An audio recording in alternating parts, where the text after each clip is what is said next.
Good morning students, this is class 11th maths, chapter 3rd, and today we will discuss the solution of test of chapter 3rd. So the question first is to find out the radian measure of minus 25 degree 30 minutes.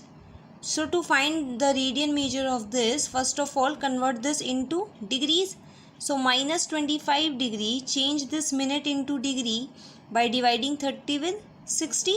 So it will be minus 25 1 by 2 degree, that is minus 51 by 2 degree.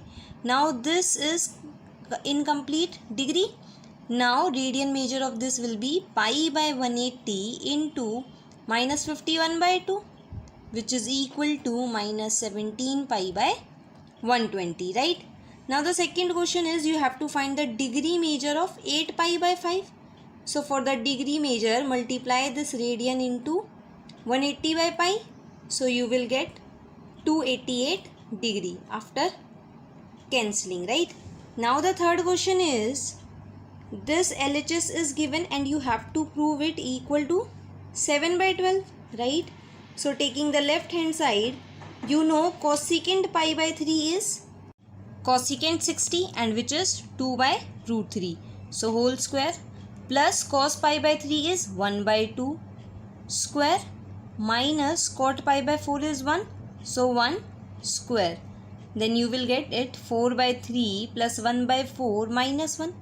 After taking LCM, you will get 7 by 12, which is the right hand side, right?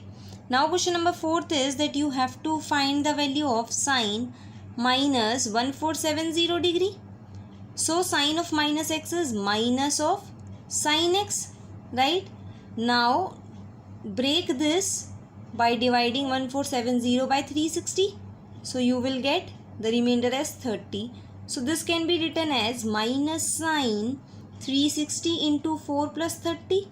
Now we know sine 2 and pi plus x is sine x only, and this minus will remain as it is. So this will be minus 1 by 2 because sine 30 is 1 by 2. Clear? Now question number 5th is you have to find the value of this sine square 5 pi by 6 plus cos pi by 3 plus tan square 5 pi by 4 plus cot square pi by 3, right?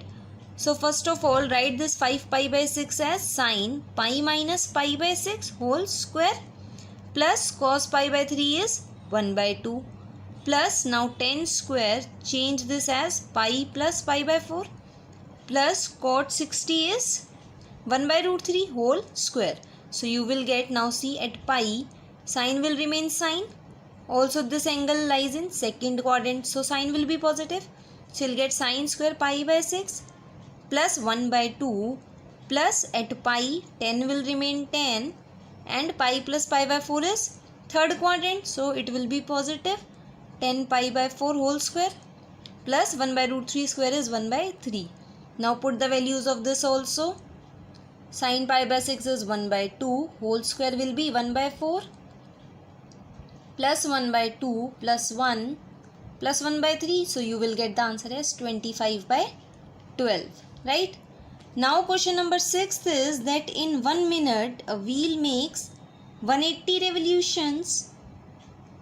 So in 1 second wheel makes 180 by 60 because 1 minute is 60 seconds. So in 1 second wheel makes 180 by 60, that is 3 revolutions, right?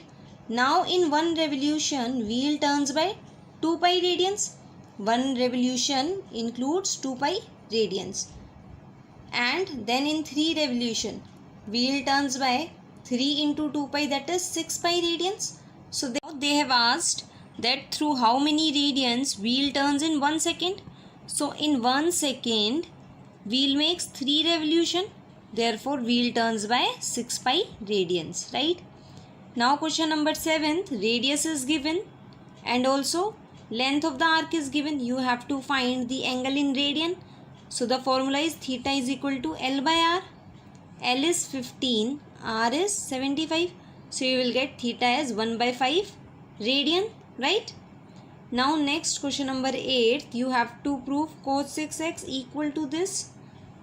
Now taking the left hand side, cos 6x you can see in the right hand side this is given, right, which is 1 minus and all the other terms includes sine. Therefore we will use the formula 1 minus 2 sine square 3x, right. Now 1 minus 2 into, in place of sine 3x write down the value 3 sin x minus 4 sin cube x, because sin 3x is equal to this whole square. Now 1 minus 2, solve the square, 9 sin square x plus 16 sin x raised to the power 6 minus 2ab, that is 24 sin x raised to the power 4. Now multiply 2 with all of these terms, so you will get the RHS, which is 1 minus 18 sin square x minus 32 sin x raised to the power 6 plus 48 sin x raised to the power 4. Clear? Now question number 9th.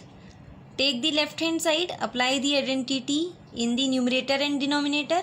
So numerator will become 2 cos a plus b by 2 cos a minus b by 2, and in the denominator sin a plus sin b, identity is 2 sin a plus b by 2 cos a minus b by 2. Now see, cancel out this 2, also these two are same, so cancel out this, you will get here cos 5x upon sin 5x, which is cot 5x, equal to the right hand side, right. Now question number 10th, 10x is given as root 8 and x lies in third quadrant. You have to find sin x by 2, cos x by 2 and 10x by 2. So first of all apply this identity, because we will find cos x. For this find out secant square x using this identity. Secant square x is equal to 1 plus 10 square x, which is equal to 1 plus, now root 8 square is 8, equal to 9. So secant x will be plus minus root 9 and root 9 is 3. But x lies in third quadrant. It is given in the question. Therefore secant x will be negative. So secant x is minus 3 and therefore cos x will be minus 1 by 3, right. Now because it is given in the question that x lies in third quadrant, that is from pi to 3 pi by 2. So x by 2 will lie from pi by 2 to 3 pi by 4, that is in second quadrant, right. Now cos square x by 2 is 1 plus cos x by 2. Cos x we have found is minus 1 by 3. Now put the value of cos x 1 minus 1 by 3 upon 2. So you will get 1 by 3. Therefore cos x by 2 will be minus 1 by root 3. Why minus? Because x by 2 lies in the second quadrant, and in second quadrant cos is negative. So you will take minus sign, right, minus 1 by root 3. Now apply the formula of sin square x by 2, which is 1 minus cos x by 2 equal to, you will get 1 plus 1 by 3 by 2, which is equal to 2 by 3, right. So you will get sin x by 2 as root 2 by root 3 and also with a plus sign. Why? Because x by 2 lies in the second quadrant. Now 10x by 2 is sin x by 2, that is root 2 by root 3 upon cos x by 2. Cancel out this root 3, you will get minus root 2, right. So these are the solutions of the test of chapter 3rd. From tomorrow we will start the next chapter. Okay. Thank you.